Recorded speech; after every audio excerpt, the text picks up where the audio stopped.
you're shorter than you are, just so you know. I don't appreciate that. Okay, good first day of practice with pads on or shoulder pads on.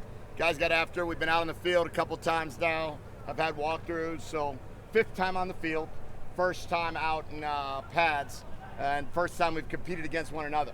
So the first few days, as our usual routine, is where we just work on fundamentals and technique. And then we had good competition today. We have good competition still going. We've got our some guys that are just got here, some of our 3s, 4s guys competing right now. And the older guys are in there cooling down. So good work. And, there's really nothing else going on outside of football. So that's where our focus is. And we'll see how good we can get. Okay? Well, are you concerned that players are looking at social media and seeing all these rumors and everything? Not really. I think that I try to tell the players what I know. And so they're aware of what I'm aware of, which isn't much. And they're aware that our president is, sitting in the catbird seat and gets to make some great decisions for our program and for the university. What I love is that all eyes are on Arizona football. And you can't open up an article, you can't read anything on social media, you can't see anything on ESPN without an Arizona helmet. And that tells me that our brand is growing, it's getting better, more people are talking about us, more people want to know what's happening with Arizona, and you can't beat that in our situation right now. You have stated that Arizona would land in a good place regardless, and I think you're going to be right about that. But how do you feel about, big picture-wise, as someone who grew up as a big college football fan, just the way that this whole thing is going with the consolidation, all of the realignment, maybe the death of the Pac-12, et cetera? Yeah, I think it's certainly, I did tell our team this. I said, you guys are literally living through history. If you think about the guys that played college football from, let's call it 2020 to 2025, you lived through a pandemic and how that worked in college football, the uniqueness of playing in front of no one. You went through a transfer portal rules that no one really ever thought would ever happen, the amount of exchange of players. Then NIL, you started getting paid, and now you're sitting there looking at conferences that were historically a group of 12, 10, 12, whatever they were, turning into 16 mega conferences, 16-team mega conference. The Big Ten's getting bigger and bigger from what I understand. The SEC is doing their deal, bringing in Texas, Oklahoma. Whatever happens with us will happen with us, but it's a change. Everything is just new. It is truly a new frontier of college football. I love it. I love the fact that we are just sitting there in a position where everything right now is going to be better for the athletes. The athletes, especially in football, are going to be seeing significant change in regards to the financial impact of college football. The CFP is going to bring probably another $1 billion into athletics. And we're going to sit there, and these kids are going to play some teams maybe they haven't played before. They're going to see some things they maybe haven't seen before. And all of college football has changed, and I think it'll probably change again in the next 3 to 5 years. So Ben, have you been told by your bosses that Arizona's in the Big 12? No, I don't know where we're headed or what we're doing. I would just say that as you look around the landscape of college football, you see Texas playing Alabama every year, Oklahoma back. You see Nebraska, in the Big Ten. You see UCLA. I know Nebraska's been there a few years now. You see UCLA flying across the country to go play Ohio State.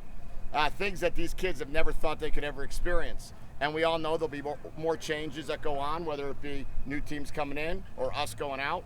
But there's going to be just something new that our kids have never thought of experiencing. Can you address the evolution of the defensive line over the last couple of years? Yeah, well, it's been completely transformed in terms of the size of the player, in terms of what we're looking for in the type of the player. We've been very determined to get a certain player to play nose, a certain player to play three, a certain pass rushing mentality and skill sets, and not just take guys. And we've tried to, if you were to look at our team, our goal, I think I heard Bill Parcells say it one time, that if you have a lot of different body types playing the same position, you have a dog pound. Okay, that's not the idea. The idea is not to have all sorts of different looking players. The idea is we want to have the 6'3", 330-pound nose. We want to have the 6'3", 6'4", 310-pound three technique. That's a good athlete. We want to have the 280-pound, 275-pound defensive end. We want to be able to have guys that can line up on the tight end. So the defensive line has completely changed. The other thing that's changed is the age of our defensive line.